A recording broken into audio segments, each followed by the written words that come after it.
So, welcome all to the first of the spring series of applied workshops sponsored by the Political Science Data Lab. And our first session is Drew Dimery. He's going to talk about thinking in R.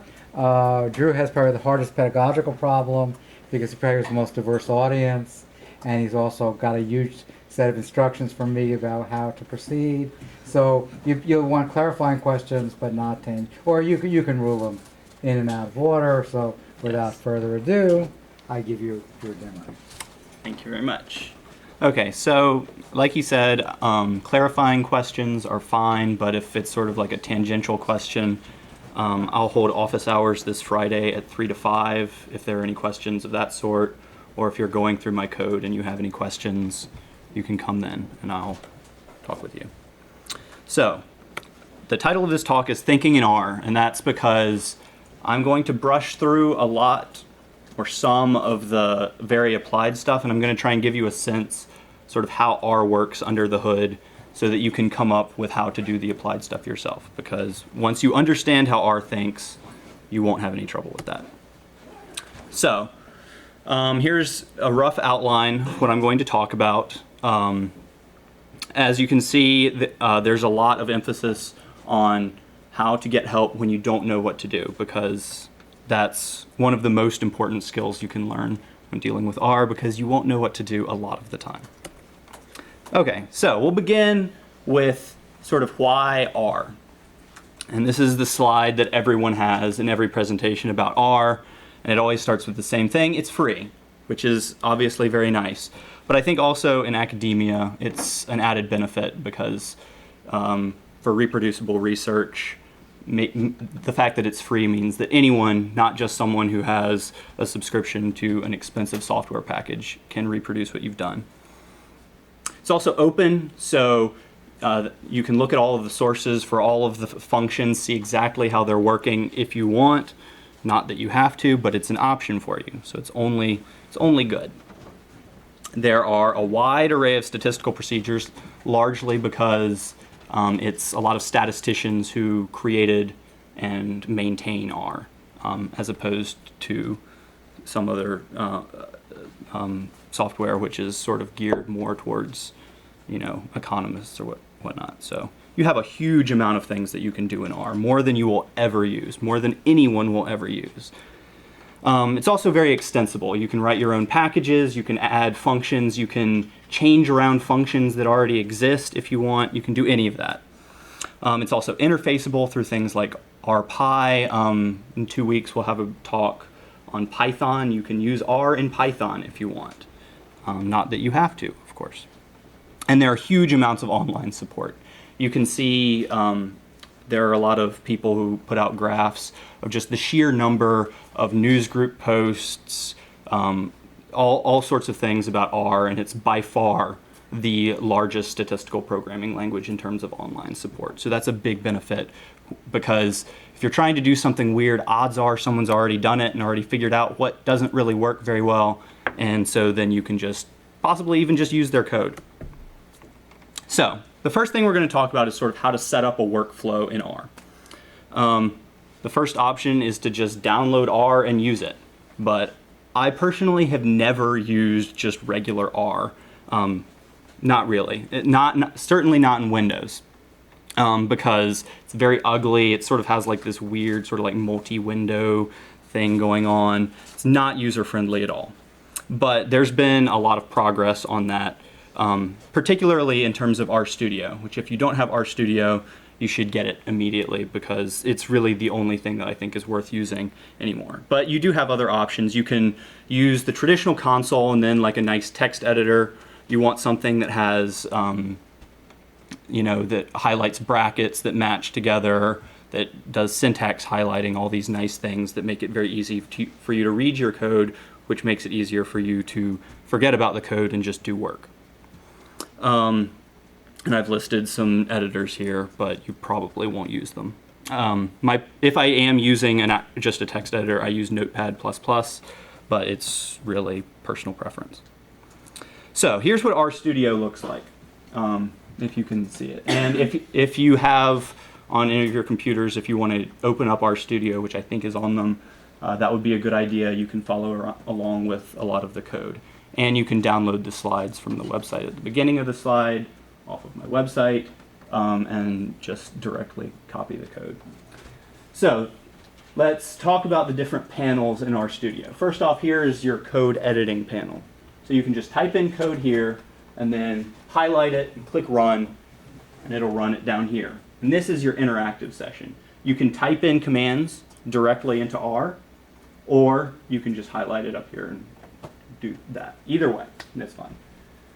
Here, this is very important. I'll get to, it's a listing of all of the variables, all of the, anything that you're working with in R will be listed up here so you can keep track of them. Stata has a similar sort of thing, obviously. Everything basically does.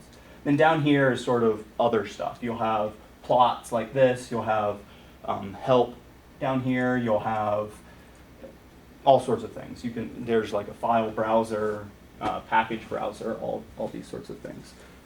So these are sort of the different panels that you're working with and where everything is when you're using RStudio, which you should use. Okay, so before I even show you any code, let's talk about what to do when that code will not run, because you're going to run into that a lot. The very first step that you should basically always take is to read the official R documentation, which is fantastic. It's if you have it open, you can check out for the linear model, which is just basic linear regression, and you can see that it's very extensive. It goes through every option that you might want to use, and I'll talk about everything that's in the documentation in just a minute. Second step is usually to Google it. What is it you're trying to do? Is there something weird going on? Just see what's going on with it. The next, and I mean, there's lots of things available that you'll be able to find if you just Google R, and like if you're getting an error message, you can Google that, or if you're trying to do something, just sort of describe it. You'll find it. Then the other thing to look for is on CRAN, which is the software repository, all the extra packages that you can get. A lot of them will have, well, basically all of them will have little vignettes, just little short pieces of code. They'll have reference manuals, and I'll show you what that looks like and where to find all of that, but it's another great tool. Then the other thing, especially if you're really trying to get in deep with something and you feel like it might be maybe like an implementation detail or something that isn't necessarily a bug, but it's just doing something weird. A good place to look is a lot of packages, when they're put out, come out with an accompanying article in the Journal of Statistical Software. And so read through that, and it'll give you all of the implementation details that you would ever want, and probably more. And so that's another good resource. And they'll also have examples and all sorts of things. Then the other things are Stack Overflow, listservs, or going and talking to someone who knows, all these other sorts of things. So first, how to read R documentation and what all is in there. Because sometimes it looks a little bit intimidating when you first see the R documentation, because there's all sorts of things there. What does it all mean? Well, so you can open one up, $LM, to pull up the official R documentation for the linear model. So the sections that you have. First off, it starts with just a generic description of what the function is, what it does, all these sorts of things. Then it has a usage. This is the way you call the function, so LM or what have you, along with all the different options that you could use. And it's not annotated there at all. It's just the different options that you have. And that will also show you default options generally, which is useful. Then the next section is arguments. What are all of the different arguments that you can use in this function? And it'll have a detailed description of exactly what they are, what they do, and it might even refer you to later parts of the documentation, but it'll be pretty specific. Details is where you'll get these sort of other implementation details, things that might be confusing. So if you're having weird problems, you can read through that. And the next, possibly the most important thing, is value. This is what isn't entirely obvious, but this is what that function will return to you and that then you can use. And so it'll have a description of what all of the different things it returns to you, and it'll have a detailed description of what each of those means. Then it'll have the authors. It'll have references to like econometric literature or whatever, if you do want more details. And then it'll have other sort of like related functions and see also. And very importantly, it'll have examples at the end. Almost all functions have examples, working examples of exactly what they do, so that you can, if you're having problems getting it to run at all, you can run in their examples, and I think they basically have to work. I don't think that a package will be accepted to CRAN if the examples don't work. You would have to make a pretty big argument to them, at least.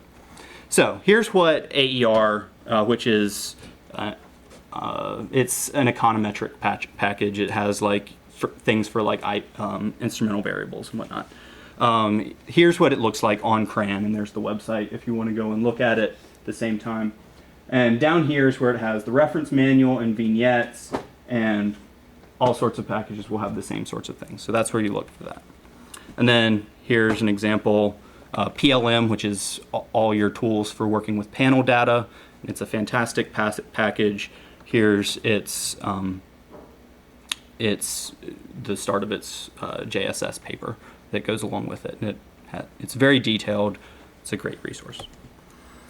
Okay, now last thing before we actually get into code is just some sort of things that can be confusing, and it might cause problems that you're not sure what to deal with. First off, when you're at the prompt in RStudio, so at the very bottom left of the screen, a greater than sign means that you're good to go and you can enter a command. Plus means that you still have a parentheses open. If you're entering something really long, you might have an extra open parentheses that you haven't closed.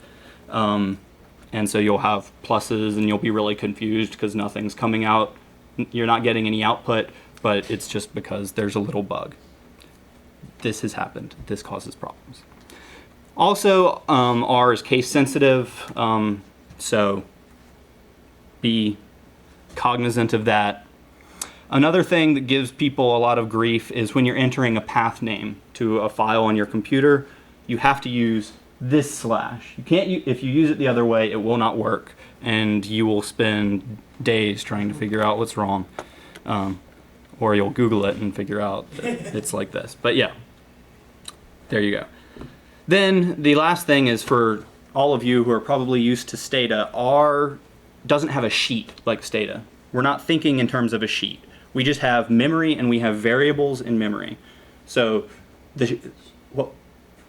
so in Stata, you know how you have to like set observations if you're doing simulations and things like that. It's because Stata thinks in terms of a big matrix of data, and that is not the way R works. R just has individual things, all of which can be completely arbitrary lengths. The only limit is how good your computer is. And then the last thing, it's very important to remember R is a programming language. R is not just, it's not like Stata where you sort of started with this interactive mode and then you sort of started adding scripting on. R is a programming language. So everything has to be thought of in terms of programming, not in terms of just sort of like this interactive mode. Although you can sort of use it that way, but ultimately R is a programming language and you have to think about it in those terms. Okay, then using third-party code. This is actually the first code we'll look at, is how do we install other people's packages if we're trying to do something. So the relevant commands that you will need to work with are install.packages and library. Install.packages once to install the package, and then library before you want to run the code from that package. And you only need to use library once per session. And you'll have everything in that package ready to go. So how do you find an appropriate package? This is one way to do it is through the R help that's actually in R. And you do this using the question marks. So if we wanted to find robust covariance matrices, like Huber-White standard errors, you might search for something covariance. So you would do one question mark covariance, just wondering if there's a function for that. Well, there's not. You do two, and that just does a text search of our documentation for covariance. It'll come up with a long list of different packages and functions that you can use. And in there, you'll find that vcov.hc in the sandwich package has what you want, although actually I don't think I've ever found a package like this. I just Google it. So do that. And so then when you find the package that you want, you just do install.packages, whatever the name of the package is, and then whenever you are ready to use it, library sandwich, and then after you've done those things, you can do $vcove HC, and you can read all the documentation on the function, which is now ready to use. And whenever you can read the documentation for the function like that, that also means that you're ready to use it. Okay, now we're finally getting into R. And if you looked at the outline, you'd think we were halfway done, but we're not. So, data types. I'm sort of abstracting a little bit here. If you're like really into like programming and everything, you're going to realize that I'm sort of playing loose with some of this stuff, but just go with it. So we have here basically the types of data that we're going to be working with. We're going to be working with strings, which are called character types. We're going to be working with numbers, which are double or numeric. Double sort of this legacy thing. You don't really need to worry about it. It's numeric. Logical, true, false, factor, unordered categorical variables. They can be a real pain in the butt. I don't really end up using a whole lot of factor variables unless I have to, because they can be very idiosyncratic, I will say. And then objects, this is sort of where a programmer might have objections, because I don't think they're really like true objects in R, but anyway, it's sort of complicated. I'll get to it. They're sort of like everything else. So here's your first piece of real R code that isn't just documentation. So how do we save a variable? First off, this is just some bit of data. And here we're working with a string. This is a string. And we want to save it. We want to assign it to the name str. And that is how R works with assigning data. It doesn't have the sort of thing with Stata where you have to like do something different if you're overwriting versus if you're creating. It's just all the same. If you want to save this is a string into str, you do this. Doesn't matter if str already exists. It'll just overwrite it and destroy any work that you had saved in str. So can we also just use the equal to command? You can, but you usually shouldn't. I forget why. I read some tutorial at one point that there may be some sort of things that work weird when you do that. So use the assignment operator there. Sorry, I read in some tutorial that like, you should not name any objects like mean, for example, because mean Right. is pre-programmed. Right. So, but how do I know which is? I mean, you can look up the documentation, but you don't really need to worry about that. It's only going to become a problem if you're trying to use that function, and a lot of times it's not even a problem then. But just generally, you should try to use something. And also, you're going to want to like name your variables something that's meaningful. You don't want, and generally just like the name of functions that you find are not going to be something that's very meaningful. So you're generally not going to be having that problem if you're doing everything else right. Okay, so now let's say that we have with strings, just sort of going with some of the things that you can do with strings, is we have a couple different strings and we want to combine them together. A very simple thing to do. The way we do this in R is with the paste command. And so this is sort of your first taste into a function. The way we use a function is we just first the name of the function, parentheses, the different arguments to the function, which are all of the different strings. Then finally we have this, which is a different sort of argument, which is set. It's separation. It's an argument you can look up in the documentation, see what it means, but it's paste takes different strings that you have and it combines them together, separating each of the strings that you have with whatever this character is. So that's how what calling a function looks like in R and how you would combine strings. But also something that might be confusing to you is that numbers can be strings too. if you type in as.character, which just says take whatever the argument is and make it a character, 99 can also be a string. And how do we know that? Well, we can determine the type using the class function. If we call class on str, which is here, you'll find that it'll say character. And if you call it on as.character99, you'll see that it also says character. So you do have to be a little bit careful with that, and it might be a little confusing if you aren't used to these sorts of things. Okay, now numbers. Most of the time you will be working with numbers. So a simple assignment the same way. We just take a number and we assign it to num. And I have an error here. It should, of course, be that we want to round num, not string. Although, let's see, did we? No, we didn't. Okay. Yeah, so if we want to round it to 2 decimal points, we could do that, 99.87. And we have many sorts of operations that we can use on numbers. This is one of the great things about R. There are many more operations than you can probably imagine. You have all your trig functions, exponential, logs, factorials, beta functions, gamma functions, combinatorial things, Bessel functions, and you have I think pi is basically the only constant you have in there. There may be some others. You can certainly add more. There are many sorts of these functions, and if you ever need one, just Google it and you'll find whatever you need. And if it doesn't exist in base R, someone has a package that has it, I'm sure.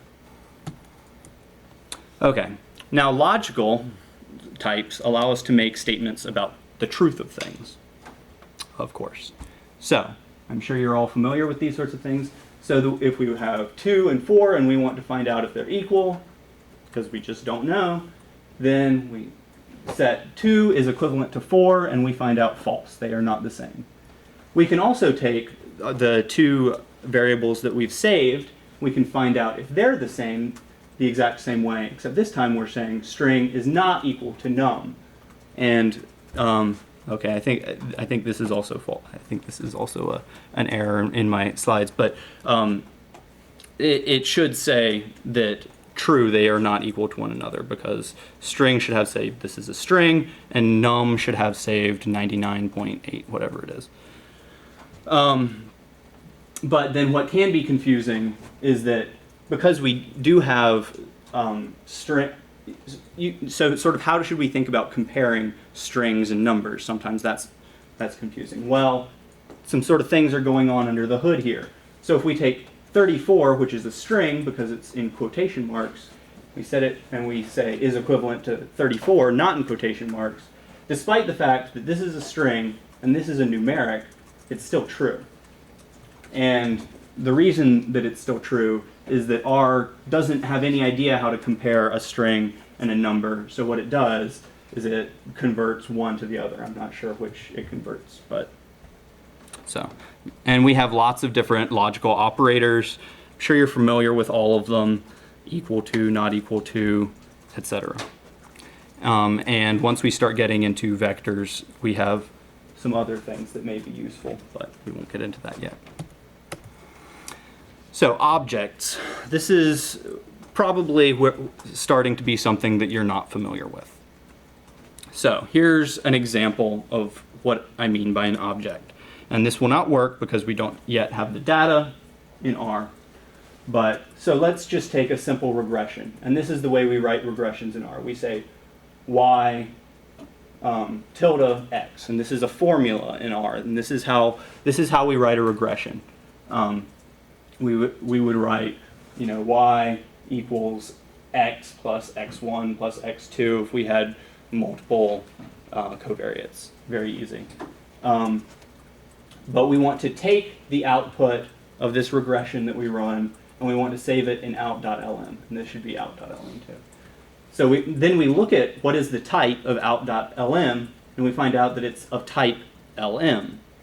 Now, what does that mean? It means that this is not just a simple type like we were dealing with before, where it's a number or it's a string. It's not anything like that. It's more complicated. And in fact, what it means is that objects have other data embedded inside them. So how do we get to that? Well, once again, this should be out.lm. So first we say, okay, we want to look at what's in out.lm. Then we say $, we want to look at something inside out.lm. What do we want to look at? If you read the documentation for LM, one of the values that it returns is rank, which is the rank of our model, and we can find out that the rank is 2. And sometimes, where it gets really confusing is that sometimes operations, if you have a function that you're performing on out.lm, it will do different things depending on what the class is.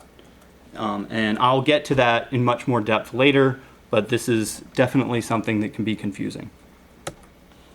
Okay, but there are many other ways to hold data. So, we're going to talk about these main types here, which are vectors, lists, matrices, and data frames. So, let's start. In R, everything is a vector, basically. This may surprise you because we've been looking at things that didn't look very much like a vector, but in fact, they are. If we say, take 4 and make it a vector, the same way that we changed data types before, we see that what it returns to us is exactly the same thing as if we just said 4. And that's because 4 is a vector of length 1, always. So if you wanted to do something very weird and you wanted to take this and choose the first element of it, that would work. And I think I'll show that later, maybe not. But let's say that we have multiple vectors, or as we now know, multiple bits of data, which is exactly the same thing, and we want to combine them into a longer vector. How would we do that? We do that with C, which sort of stands for combine or concatenate or something. I don't know. And so let's make a simple one, vet. And this is just going to be an ordered triple of A, B, and C. And notice that they're strings. And vectors, all of the elements of a vector need to be of the same type. So they all need to be numbers, they all need to be strings, or whatnot. So now we can look at vet, and we can see that in fact it does consist of A, B, and C as strings because they have the quotation marks. And also we can see that it looks, we covered this up, it would look exactly like simply A because it is the same thing. So the next thing is, what if we wanted to combine a couple single element vectors or just single numbers and another vector? What would end up happening there? Well, as we can see, we have right here, we have number, and then a vector. And when we want to combine them, in fact, what we get is not what we might expect is some sort of like ragged thing where we have 2, 3, 4, 5 here or something. We don't get anything like that. We don't get any sort of embedding of vectors. We just have a single new vector of 4 elements, 2, 3, 4, 5. Okay, then the next thing that is also very confusing about the way R does things with vectors is called recycling. This is when it's trying to do something with 2 vectors that are different lengths. It tries to be smart about it. And it says, okay, if you're asking me to add a vector and, for example, a single number, you probably want me to add that single number to every element in this vector. So what it does is it recycles that one number. And what that means is that it just reuses it for adding to every element of the longer vector. And we can also see this if we're adding 2 sort of true vectors of length greater than 1. If we have a vector 1, 2, 3, 4, and we add 1, 2, it's actually adding 1, 2, 1, 2. It's not just adding 1, 2 and then leaving the rest as is or doing anything like that. And you can see that that is actually exactly what it's doing. So this is a very common error that you will see in R. I forget exactly what it's called. It's something about multiple of the shorter vector does not match longer vector. And you'll see that a lot, and that's why. Because you can try it if you say 1, 2, 3 here, you'll get an error. It won't know what to do because it can't just easily multiply the shorter vector. Okay, and vectors are indexed exactly as you would probably expect, and it's just like in math. Or you can name elements yourself. So how do you do that? So with the same vector that we created before called vec, which we remember is just A, B, and C, if we want to select the first element in vec, the way we would do that is square brackets 1, saying we want the first element, and we get back A, exactly what we wanted. Or maybe we want to name A, B, and C, and we want to name them first, second, third. And we do that by taking names vec. We want to assign that a vector which corresponds with the names. Vec is of length 3, so we need to give it 3 new names for each of them. And we do that with just first, second, third as strings. And now when we print out names of vec, we get first, second, third. And I didn't do this, but if you just print out vec, you'll see that it says first, and then underneath first it'll say A, underneath second it'll say B, and underneath third it'll say C. And then we can take a single element out of this vector using our names, and we do that by vec. We want to look inside vec, and $, we want to take what's inside vec. We want first, and first is A. But we can equivalently do that with brackets. And the way we do that is we just put it in quotation marks, first, and we get the same thing.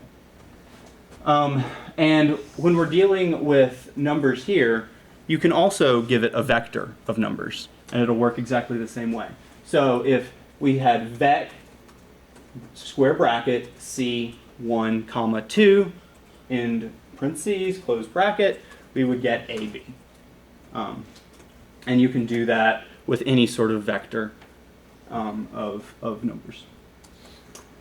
Okay, vectors can also include missing values. This is one of the nice things about R. We have this very special thing here in A, which signifies a missing value. So how does this work? Let's say that we want to save in A to the first element of our vector. Well, the way we do that is first we say vec. We want to save it somewhere in vec. Then we want to save it into the first element. We select it that way. Then we assignment operator in A. And we save it in there, and now we look at vec, and we have in A, B, C.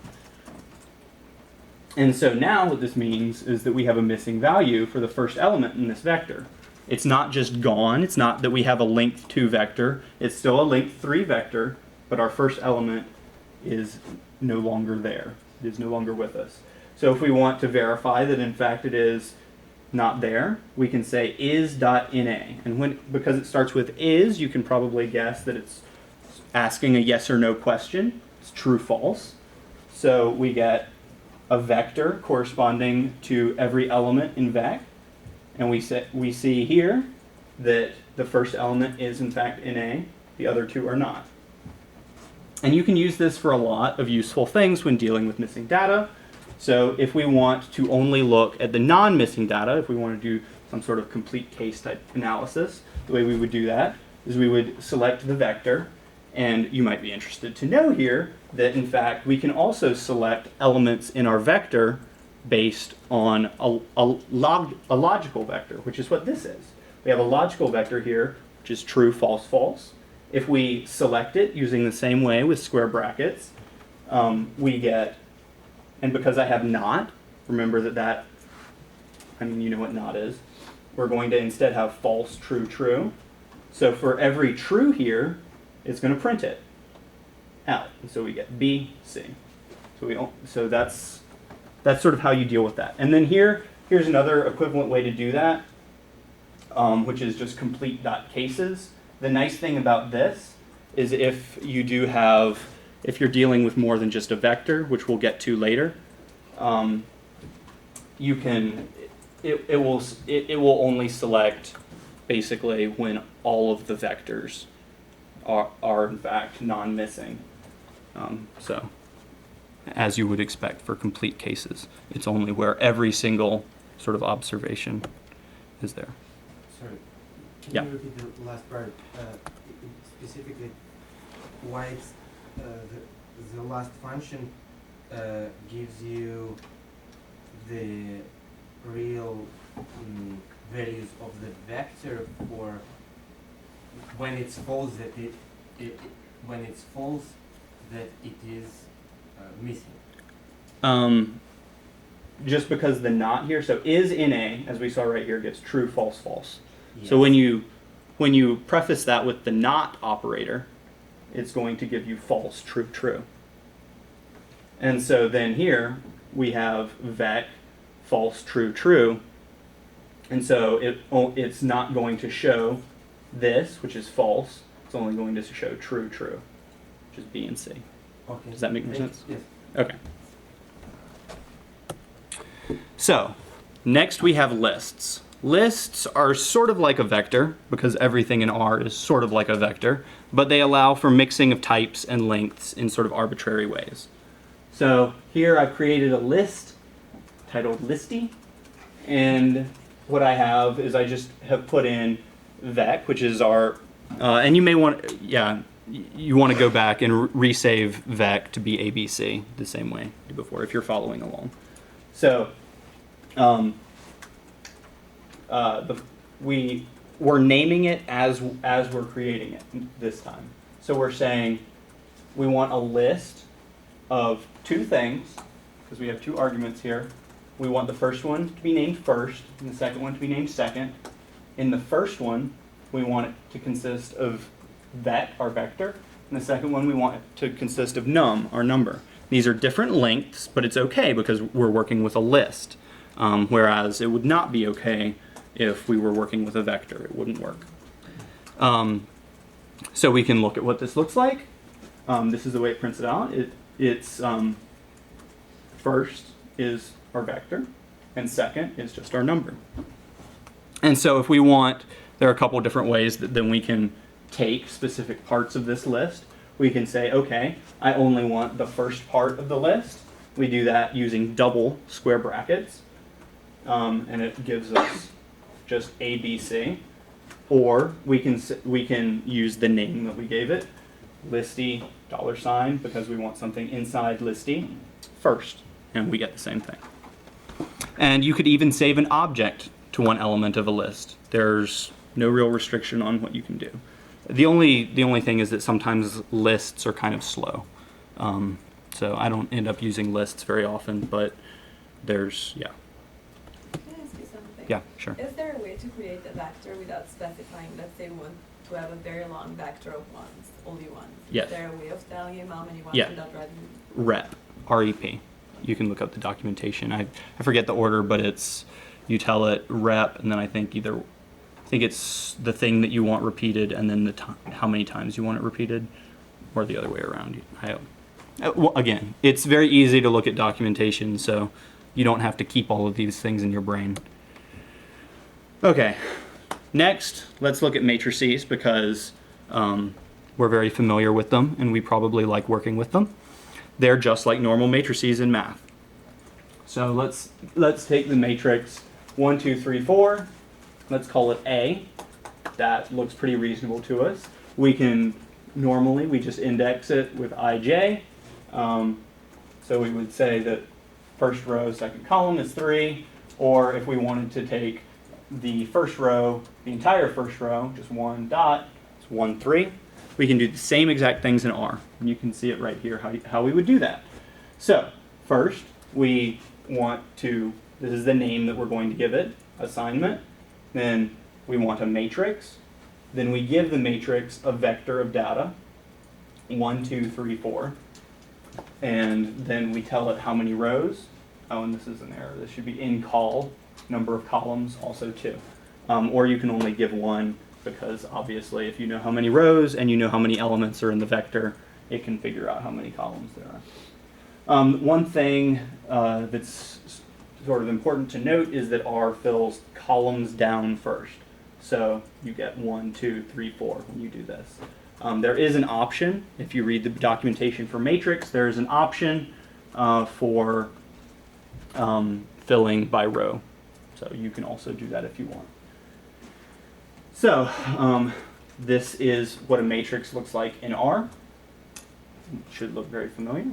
And if we want to select the same way here, we just take the two indices, we get 3, same way. If we want to take an entire column, we can just leave out the index, comma 2.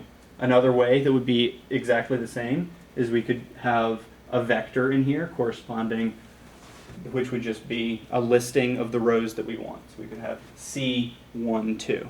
That would be the same thing.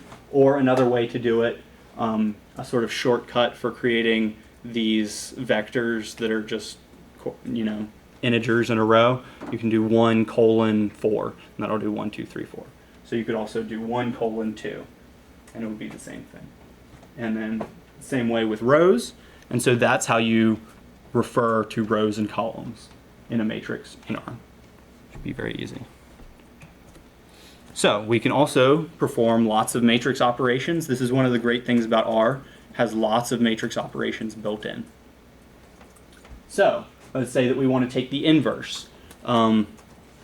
It might feel a little weird, but the actual way that you tell R to do this is with solve, and then you give it the matrix, but it gives us the inverse.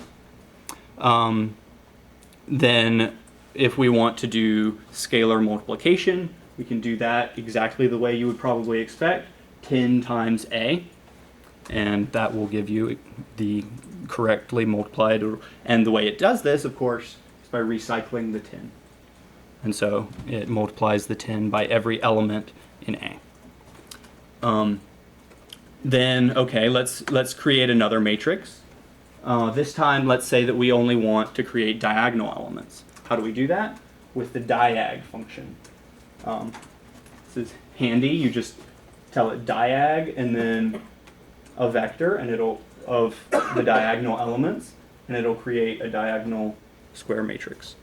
And if you're doing a lot of stuff with diag, you should read the documentation, because depending on what you put in here, it will do different things. So if you put in, if you just do diag 5, I think it'll give you a 5 by 5 matrix with with ones in the diagonal.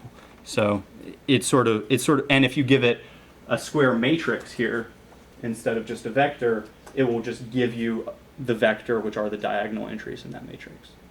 So you have to be careful with some of these things. If you're using a function in R a lot, it pays to look at the documentation just to make sure you understand what it's doing. So here's the new matrix that we created. It just has 1, 2 in the diagonals. And so now let's do matrix multiplication. R can do that very easily. You just signify that you don't want sort of scalar multiplication. You actually want matrix multiplication by putting the percent signs on either side of the star.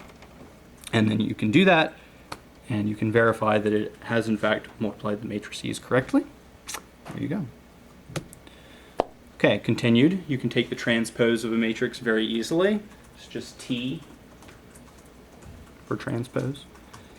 You can also take two matrices, just jam them together. And that is very easy. You can jam them together sort of vertically by rows. So this just binds them by rows, like this. Or you can bind them together by columns, like this. Very easy. Then the final thing that's very useful, in simulations and whatnot, is the Kronecker product, which you might not be familiar with. Here I'm just doing it with vectors, but it's also certainly something that you can do with matrices, which is why it's sort of in this section.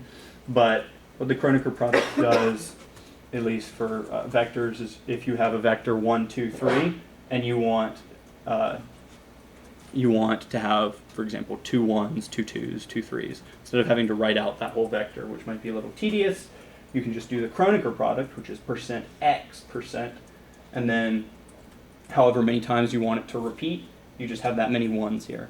So then you get this nice 1, 1, 2, 2, 3, 3. And I'll use that later, and it's very useful in simulations and whatnot. Okay, and of course you can also name things with a matrix. And you do that with row names and col names, because we aren't simply working with a normal vector where it's just one dimension. So we have 2 dimensions of names, and you can access them like this. So by default, there are no names, but we can add them the exact same way we did with a vector.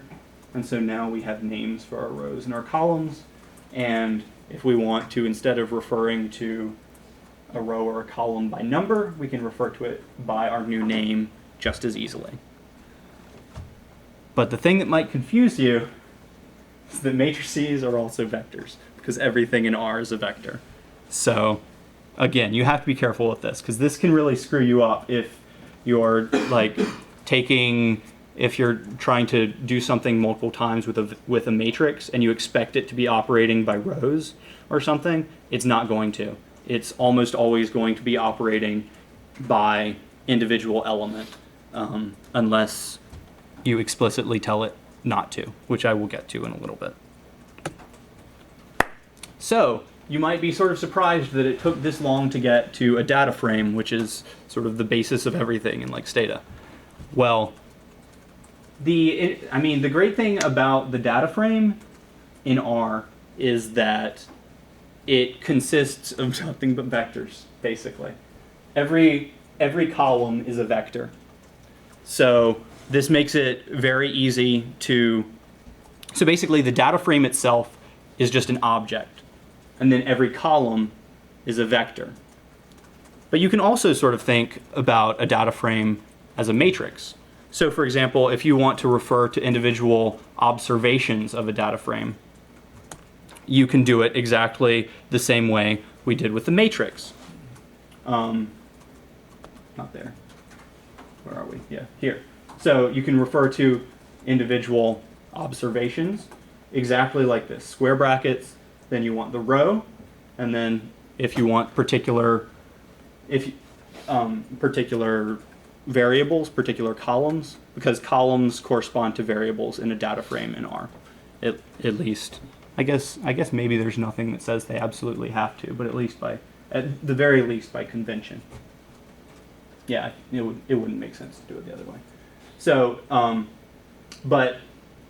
you can actually mix and match the names if you give things names too. So you can select the third row, but the variable or the column called D.